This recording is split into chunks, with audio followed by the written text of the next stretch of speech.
데살로니가전서 강의 26번째 은혜가 있을지어다 하는 제목으로 말씀드리는데, 지난주에 이 데살로니가전서의 결론을 살폈습니다.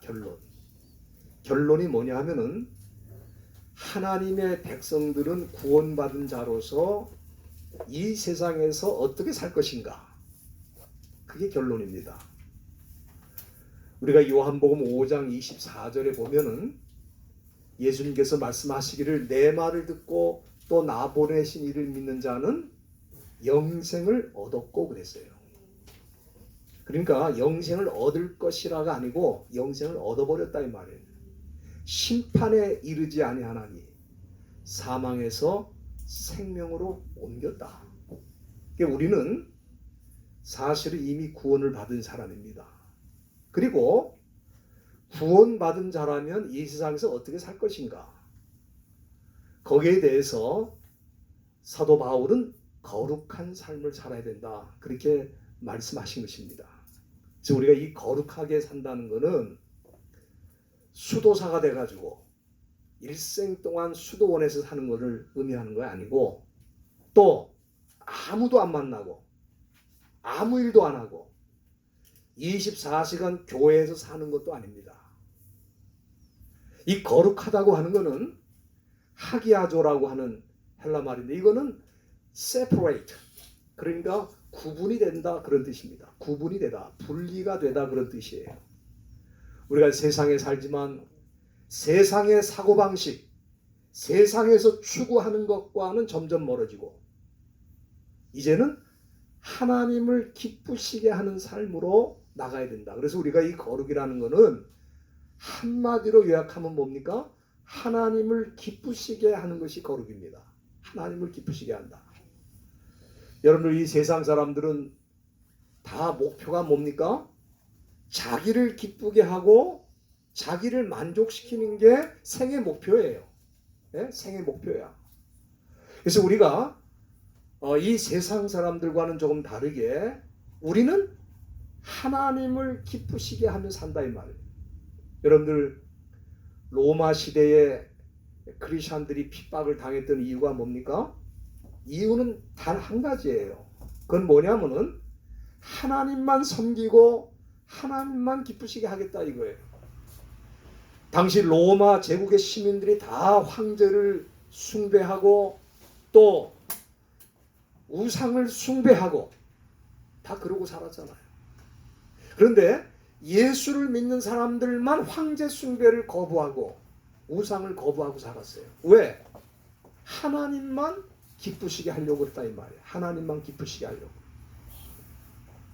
그래서 저와 여러분들이 이제 이 구원받은 자로서 이 세상 사는 그 목표는 나를 기쁘게 하고 나를 만족하게 하는 게 아니고 하나님만 기쁘시게 하는 것이 우리의 목표고. 아멘. 그래서 우리가 이 자리에 나온 것도 바로 그 목적 때문에 나오게 된 줄로 믿습니다. 네. 그리고 구원받은 사람은 또 한 가지, 영과 혼과 몸을 주님이 다시 오실 때까지 흠없게 보존해야 된다. 우리가 다 그리스도의 신부들이거든요. 여러분들, 예수님의 신부가 된 거는 우리가 잘나서 된 게 아니에요. 제가 지난주에 말씀드렸습니다만 에스더가 왕후가 된 거는, 페르시아 제국의 왕후가 된 거는 에스더가 잘나서가 아니라 하나님이 그를 그렇게 세워주신 거예요. 왜? 이스라엘 민족을 구원하시기 위해서. 마찬가지로 저와 여러분들이 이 시대에 그리스도의 신부가 된 거는 우리가 잘나서가 아닙니다. 우리가 그리스도의 신부가 된 거는 하나님이 우리를 그렇게 부르셨다 그랬어요. 여기 24절 데살로니가전서 5장 24절에 보면은 너희를 부르시는 이는 그랬어요. 저와 여러분들을 이 시대에 그리스도의 신부로 세워주신 분은 우리 하나님께서 우리를 불러주셨기 때문에 그렇게 된 줄로 압니다. 여기 미쁘시다는 말, 요즘 우리가 잘 쓰는 말은 아니죠. 미쁘다 하는 말을 잘 쓰는 건 아닌데, 이게 헬라 원문에 보면 피스토스라고 되어 있는데, 이 피스토스라고 하는 거는 영어로 말하면 faithful, 신실하다 그런 얘기죠.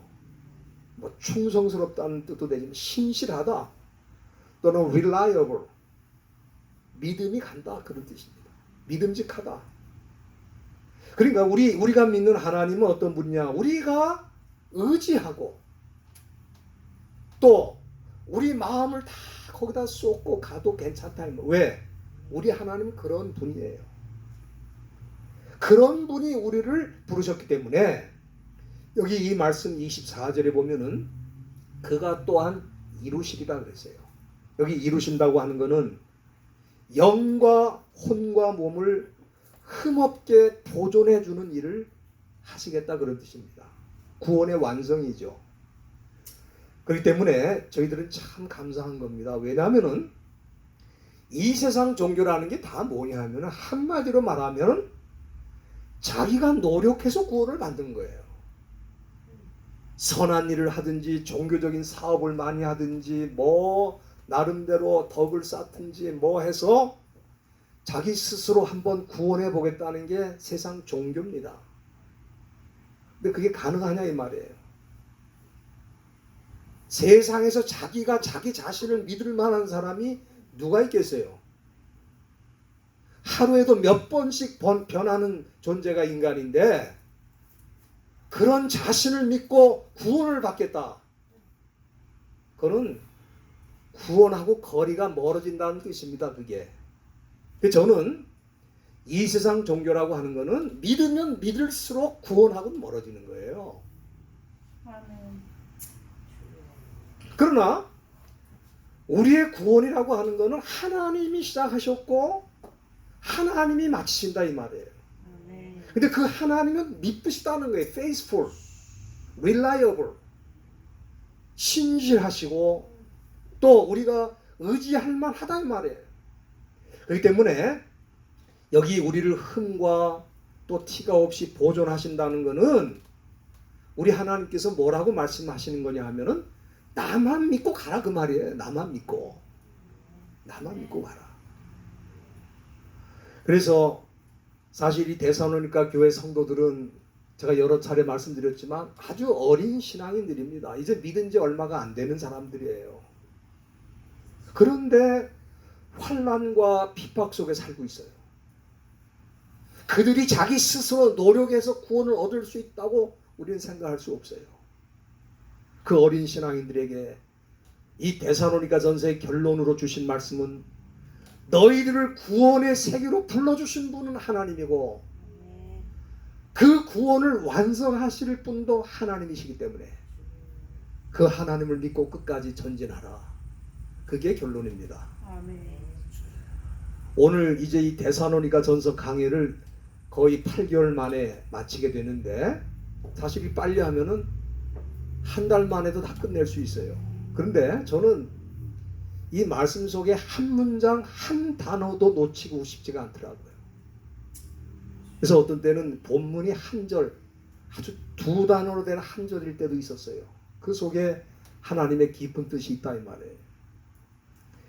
이제 이 말씀 오늘로 마치게 되는데 이 데살로니가 전서는 첫 시간에도 말씀드렸습니다마는 이 신약 성경 가운데 가장 먼저 기록된 책입니다. 이게 많은 분들이 아마 신약에서 제일 먼저 기록된 것은 마가복음 아니면 마태복음이다. 복음서 중에는 제일 먼저 기록된 게 마가복음이에요. 마태복음이 아닙니다. 이 순서대로 기록된 게 아니에요. 이 성경 중에 제일 먼저 기록된 성경이 데살로니가 전서입니다. 그렇기 때문에 이 데살로니가 전서는 그야말로 생생한 초대교회 역사를 담고 있는 거예요. 그리고 이 교회, 이 데살로니가 교회는 여러분들 제가 말씀드렸죠. 사도 바울이 7주, 7 weeks, 이 7주 동안 선교해가지고 세운 교회예요. 우리가 이 사도행전 17장 1절부터 쭉 보면은 이 데살로니가 선교에 대한 기록이 남아 있는데 거기 보면은 바울이 이 데살로니가에서 교회를 세울 때 뭘로 세웠느냐? 성경 한 권으로 세운 거예요. 성경을 가지고 강론하고 뜻을 풀어서 그리스도를 소개함으로 7주 만에 성령의 강한 역사가 일어나고 교회가 세워진 거예요. 그런데 유대인들이 얼마나 핍박을 하는지 사도 바울이 잠시 거기를 떠났다가 이제 내가 다시 돌아오겠다. 그리고 떠났는데 다시 돌아올 수가 없었어요. 그래서 그 대신 누구를 보냈냐 하면은 젊은 사역자, 믿음의 아들과 같은 디모데를 보낸 겁니다. 그래서 디모데가 가서 그 어린 신앙인들과 함께 교회를 이끌어가면서 AD 50년경에 사도 바울이 고린도에서 선교하고 있을 때 이 젊은 사역자 디모데가 잠시 거기를 방문해가지고 데살로니가 교회에 대한 소식을 알리고 보고를 드린 거예요.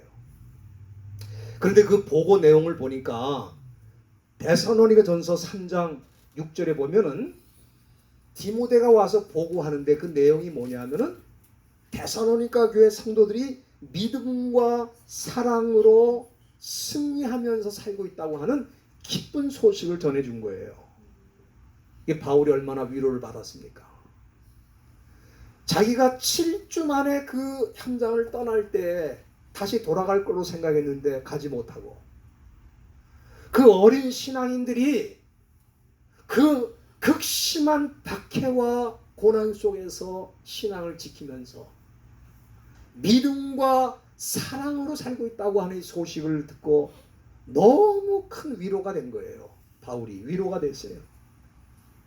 그래서 그들을 격려하기 위해 쓴 편지가 바로 이 데살로니가 전서입니다. 저는 그동안 이 서신을 통해 정말 교회의 생생한 역사와 함께 이 교회가 어떤 공동체인가를 너무 상세하게 우리가 배웠습니다. 교회가 어떤 길로 가야 되는지 우리가 다 이 말씀을 통해 확인을 했어요. 오늘 그 서신을 마무리하는 날인데 오늘 이 본문에 보면은 사도 바울이 이 서신을 마무리하면서 세 가지를 말합니다. 첫째는 마지막 부탁을 말하고, 두 번째는 인사를 나누고, 그리고 세 번째는 축복의 말씀을 주고 있습니다. 그래서 이 편지는 우리 그 편지의 양식이 보면 추신이라는 거 있죠? 쭉 썼다가 마지막에 잠깐 요거는 내가 기록을 해야 되겠다. 그리고 쓰는 게 추신이잖아요. 예? 포스트스크립트라고 말하죠. 추신. 그 추신의 내용입니다, 이게. 근데 그 첫 번째가 뭐냐면은 마지막 인사죠. 26절에 보면은 뭐라고 되어 있냐면 거룩하게 입맞춤으로 모든 형제에게 문안하라 그랬습니다. 이 편지는 데살로니가 교회 지도자들에게 보낸 편지거든요. 그래서 이 편지를 지도자들이 받으면 사도 바울의 안부를 형제들에게 전해달라고 하는 그런 부탁입니다. 이 초대교회 성도들에게는 안부가 굉장히 중요했습니다. 그리팅이라고 그러죠. 영어로는 안부가 굉장히 중요했는데 우리가 지금처럼 아무 때나 전화를 들어서 커뮤니케이션 할 수 있는 상황이 아닙니다. 믿는 사람들이 소수인데다가 일주일 동안에도 무슨 일이 일어날지는 몰라요. 너무나 큰 박해와 고난이 있기 때문에 한 주간 동안 무슨 일이 일어날지 지금 아무도 모릅니다. 지금 우리가 이 코로나19로 그런 상황이 됐는데 일주일 후에 그 사람이 없는 거예요. 끌려가서 죽음을 당할 수도 있고 어떤 고난을 당할지는 몰라요. 그렇기 때문에 안부를 전하는 게 굉장히 중요한 그 초대교회 성도들의 관습입니다. 그래서 로마서 16장 16절에도 사도 바울이 로마서를 마치면서 거룩하게 입맞춤으로 서로 문안하라 그랬고, 또 고린도전서 16장 20절에도 고린도전서를 마치면서도 또 너희는 거룩하게 입맞춤으로 서로 문안하라 그랬어요. 지금 우리 살고 있는 이 시대에도 코로나19로 인해서 예기치 못한 상황이 돼가지고 지금 교회가 중단이 되고 예배가 중단이 되고 모임이 중단이 되고 서로 연락도 못한 채 지금 얼굴 못 보면서 몇 달 동안을 지내고 있는 그런 상황입니다. 초대교회는 연락하는 것도 어려워요. 편지가 있으니까 편지도 다 사람 통해서나 보내주기 때문에 멀린 지역에 보낸다는 건 쉬운 일이 아닙니다. 근데 우리는 어떻습니까? 그래도 카톡이 있잖아요. 카톡. 그래서 안부를 서로 전하세요. 따뜻한 인사말이라도 잘 지내시는지요? 뵙지 못해서 염려가 되는데 건강하신지요? 한 문장이라도 좋아. 한 문장. 그렇게 해서 서로 안부를 전하는 게 굉장히 중요한 겁니다. 예? 이 초대교회 성도들에게는 더 그렇죠. 그래서 사도 바울이 편지를 보낼 때마다 꼭 서로 안부를 전하라고 하는 말씀을 마무리에다가 꼭 기록을 합니다. 그리고 두 번째는 여기 본문에 보면은 사도 바울이 부탁을 두 가지 하는데, 첫째는 뭐냐면은 기도 부탁을 합니다. 기도 부탁. 여기 25절에 보면은 형제들아 우리를 위하여 기도하라 그랬어요. 당시 사도 바울이 고린도에서 선교를 하고 있었지만 고린도에서도 얼마나 어려운 핍박과 고난을 당하고 있는지 모릅니다. 매일매일이 어떻게 될지 모르는 상황에서 선교하는 거예요. 저는 이 세상의 일이 다 그렇지만 선교하는 일만큼은 기도 없이는 불가능하다고 생각합니다. 그래서 바울은 다른 게 아니고 나를 위해서 기도해달라는 거예요. 기도해달라는 거. 여러분들, 이 데살로니가 교회는 아직 어린 신앙인들이 모인 공동체였습니다만은 바울의 선교를 얼마나 열심히 지원하고 참 그를 위해서 기도할 만큼 성숙한 교회가 된 거예요. 이 많은 분들이 오해를 하는 게 뭐냐면은 선교는 뭐 교회가 거대하게 성장을 해야 선교한다고 생각을 합니다. 그게 바로 사탄이 교회 지도자들에게 잘못 심어준 생각입니다. 예? 제가 개척교회 목사님 한 200명 이렇게 초청을 해서 세미나를 하는데 제가 어느 목사님께 물었어요. 그 교회는 선교를 하고 계십니까? 그랬더니 그 목사님 뭐라 그러냐면은 아니 우리 교회가 개척교회인데 무슨 선교를 합니까? 그래서 제가 그랬어요. 그 교회 누가 세우셨냐 그랬더니 주님이 세우셨대. 그러면 우리 주님은 한 번도 미자립인 적이 없는데 어떻게 그 교회는 미자립이냐 그랬어요. 여러분들 경제적으로 좀 어렵고 사람이 적다고 해서 미자립 교회가 아닌 거예요. 교회는 처음부터 미자립 교회가 없어요. 왜? 주님이 그 교회 주인이니까. 그러니까 그 목사님한테 제가 그랬습니다. 목사님이 이렇게 말씀하시면 주님이 섭섭해 하신다고. 왜? 그 교회의 주인은 하나님이시고 주님이신데 지금 사람이 많지 않고 경제가 어렵다고 우리는 선교를 못하고 있습니다. 주님이 얼마나 서운해 하시겠어요. 여러분들, 교회는 처음부터 선교하는 교회예요. 어떻게 선교합니까? 여기 사도 바울이 얘기했잖아요. 우리를 위해 기도하라. 기도부터 시작하는 거예요. 기도부터. 그게 중요한 선교입니다. 많은 분들이 그런 얘기를 해요. 아유 목사님 저는 기도밖에 못하는데요. 아니 기도밖에라니. 우리 믿는 사람들이 표현을 이거 잘 못하고 있습니다. 지금. 기도밖에 못한다는 게 말이 되는 거예요? 그럼 뭐 하시려고? 뭐 하시려고? 기도가 제일 중요한 거예요. 기도가. 그래서 사도 바울이 다른 거 부탁하는 게 아니라 나를 위해 뭐 하라? 그거 부탁하는 거예요. 그거. 돈 보내라가 아닙니다. 뭐 도와달라가 아니에요. 기도해달라는 거예요. 기도해달라는 거예요.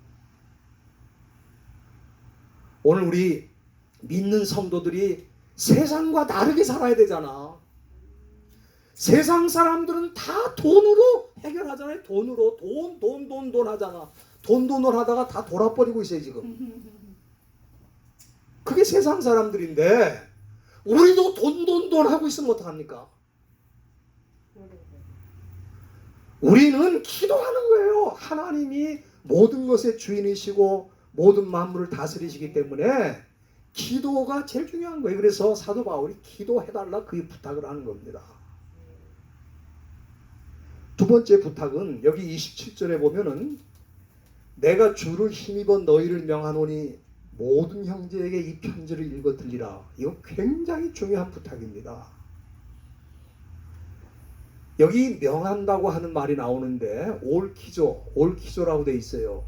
헬라 말로는 올키조인데 올키조는 뭐냐면은 단순히 I command 윗사람이 아랫사람에게 명령한다 그런 얘기가 아닙니다. 이 올키조는 하나님 앞에 자기가 서약하는 마음으로 부탁을 하는 걸 말하는 거예요. 그러니까 무슨 얘기냐면은 너희들이 그렇게 안 하면은 내가 하나님 앞에서 책임져야 된다 그런 뜻이에요. 내가 하나님께 책임져야 되는 일이기 때문에 너희들한테 이 말씀을 꼭 부탁드리는 거다 그런 뜻입니다.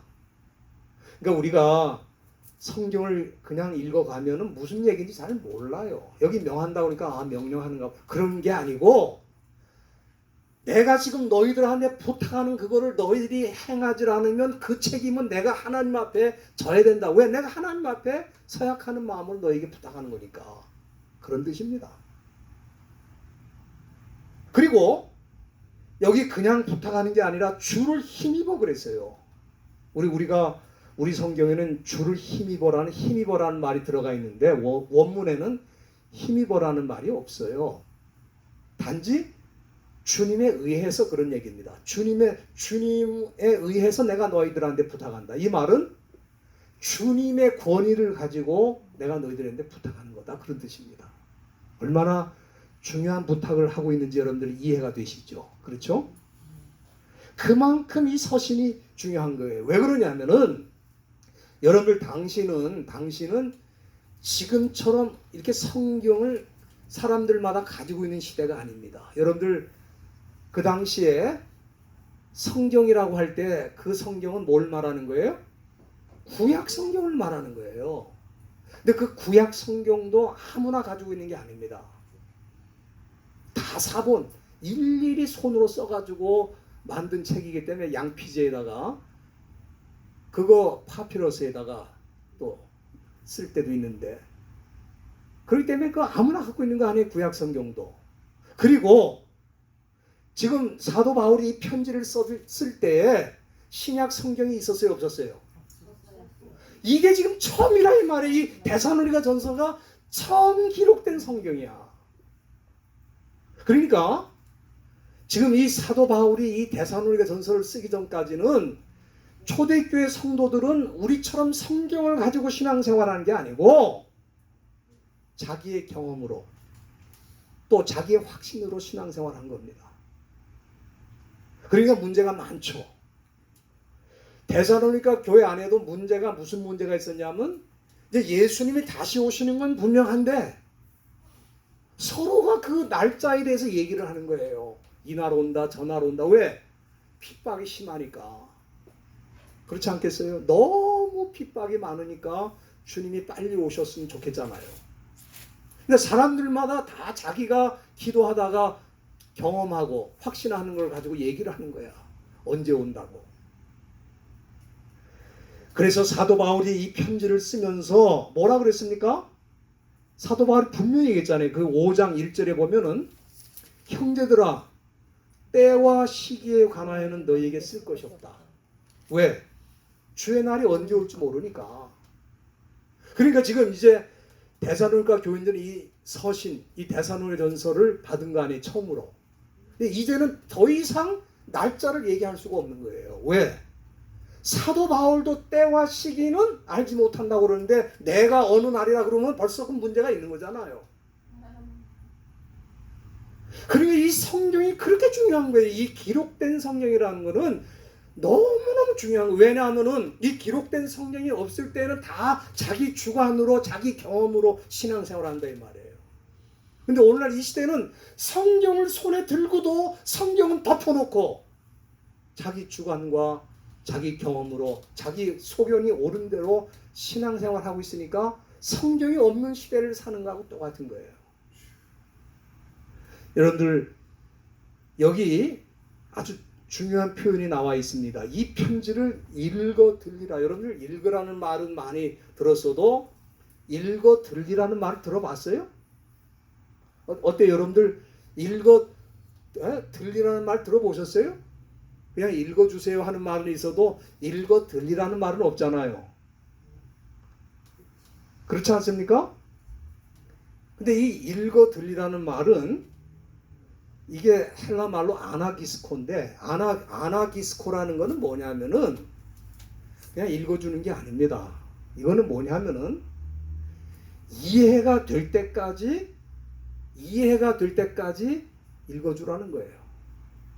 이해가 되도록 설명해 주라는 거예요.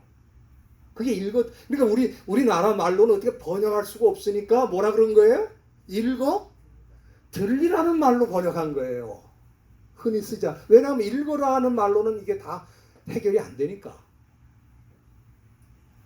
그래서 이 한국어 성경이 어떤 데 보면은 기막히게 번역한 것도 좀 있긴 있어요. 왜?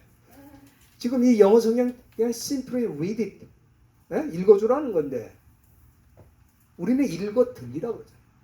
이거는 뭐냐면 이해가 될 때까지. 그러니까 여러분들 이제 이 데살로니가 전서는 이 당시 성도들이 모일 때마다 이거는 읽는 거예요. 왜? 이해를 해야 되니까 그 말이 무슨 얘기인지. 그리고 이제 이 데살로니가에 보낸 이 편지는 거기서만 끝나는 게 아니고 이제 사도 바울이 세웠던 교회들을 통해서 다 사본이 이제 퍼져나가면서 모든 교회가 다 읽는 성경, 최초의 성경이에요. 최초의 성경. 그러니 우리가 얼마나 큰 축복을 받은 겁니까? 우리는 성경 그냥 매일같이 들고 다니잖아요. 매 순간 읽지도 않지만 들고는 다녀. 이제 스마트폰에 다 넣어놨어요. 성경 다. 근데도 안 읽어.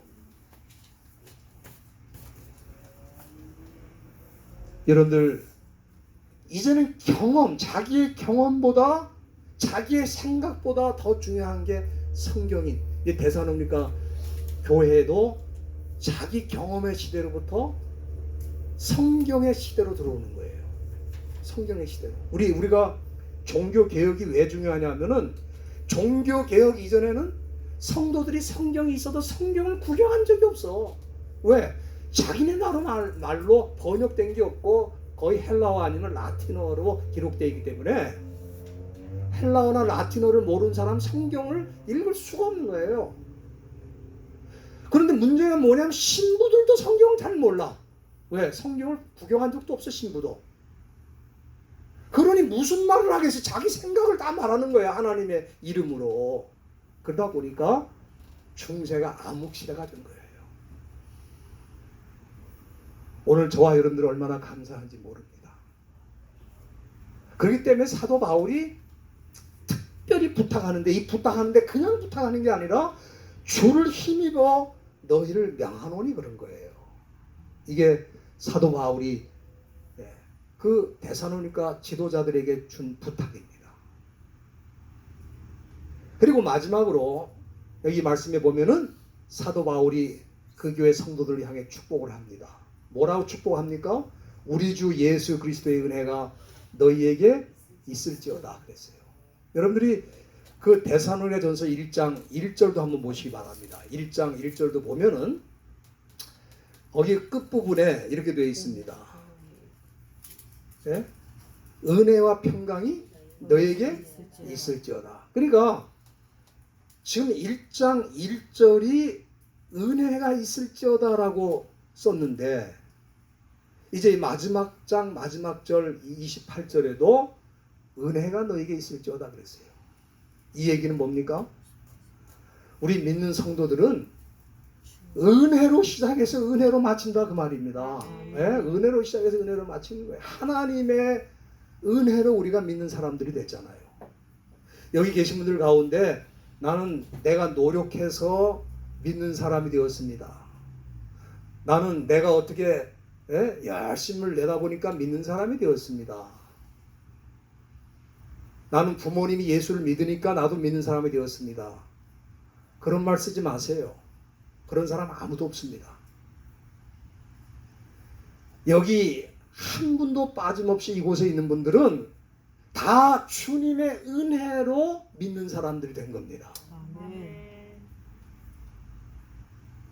그래서 사도 바울이 그걸 늘 강조하잖아요. 너희를 부르셨다. 구원의 사역의 시작은 주님이 하신 거고, 주님이 은혜로 우리를 이끌어 주시고, 주님이 우리를 은혜로 보존하셔서 주님 앞에 세운다고 말이에요. 얼마나 감사한지 모릅니다. 우리가 이 은혜라고 하는 것은 헬라 말로 카리스라고 그러는데, 카리스라고 하는 것은 쉽게 말씀드리면은 하나님이 주시는 선물이라는 뜻이에요. 은혜는 선물입니다. 저와 여러분들이 하나님의 선물을 받은 거예요. 근데 이 은혜는 크게 두 가지로 나타납니다. 첫째는 saving grace. saving grace라는 건 뭐냐면 구원의 은혜를 말하는 거예요. 에베소 2장 8절에 보면은 너희가 그 은혜를 인하여 믿음으로 말미암아 구원 얻었다. 그러니까 이 구원을 얻은 것도 뭡니까? 하나님의 은혜라 그 말이에요. 하나님의 선물이에요. 저와 여러분들이 구원받기 위해서 보탠 게 없다 그 말이에요. 구원받기 위해서 돈 지불하는 것도 없어요. 왜? 그렇게 지불해서 구원받을 수 있다면은 그거야말로 부자나 구원을 받는 거 아닙니까? 우리 예수님은 부자가 구원받기는 낙타가 바늘 끼로 들어가는 것보다 어렵다 그랬어요. 왜? 돈 가지고 되는 게 아니니까 은혜로 되는 거예요. 그래서 이게 saving grace, 구원의 은혜라 이 말이에요. 구원의 은혜도 우리 믿는 사람들이 신앙생활 시작하는 첫걸음이라 이 말이에요. 그러면은 구원의 은혜를 받은 다음엔 그걸로 끝나느냐? 그게 아니라 living grace. living grace라는 건 뭐냐면은 삶의 은혜라는 거예요. 삶의 은혜. 이 삶의 은혜라는 건 뭡니까? 우리가 구원받은 사람이 돼가지고 그 이후에 살아가는 모든 과정이 다 주님의 은혜라는 거예요. 여러분이 이 saving grace는 구원의 은혜, 처음 우리가 예수 믿는 사람들이 될 때 받은 그 구원의 은혜는 나하고 상관없이 정말 그야말로 하나님이 주권적으로 주신 은혜입니다. 그러나 living grace는 달라요. 그건 우리가 매일같이 구해야 돼요. 여러분들이 히브리서 4장 한번 보시길 바랍니다. 히브리서 4장 16절에 보면은 그 부분에 대해서 말씀해 주시고 있는데 4장 16절 말씀. 그러므로 우리가 긍휼하심을 받고 때를 따라 돕는 은혜를 얻기 위하여 은혜의 보좌 앞에 담대히 나아갈 것입니다. 이게 무슨 얘기입니까? 보좌 앞에 담대히 나가라는 것은 우리가 하나님 앞에서 기도하는 걸 말하는 겁니다. 은혜의 보좌가 하나님의 보좌죠. 그 보좌 앞에 나가 우리가 뭐 해야 된다고요? 기도하는 거예요. 구해야 돼. 매일같이 하나님이 은혜를 주시도록. 사람들이 착각하고 모르는 거가 한 가지 있는데 그게 뭡니까? 오늘 밤이라도 우리 인생은 끝날 수 있다는 걸 모르고 산다 이 말이에요. 우리가 무슨 계획이든 다 세울 수 있어요. 그러나 계획을 세웠기 때문에 다 되는 건 하나도 없습니다. 하나님이 허락하셔야 되는 거예요. 코로나 바이러스가 이렇게 천지를 진동하게 될 줄 우리가 작년에 다 여러분들 예상했습니까? 예상했어요? 그 예상했다고 하는 인간이 있더라고 미국에.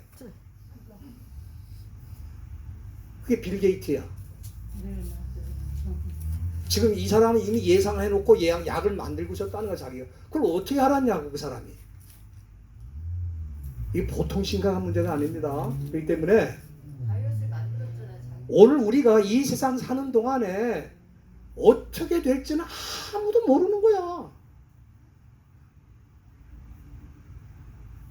우리가 은혜로 살 수밖에 없습니다.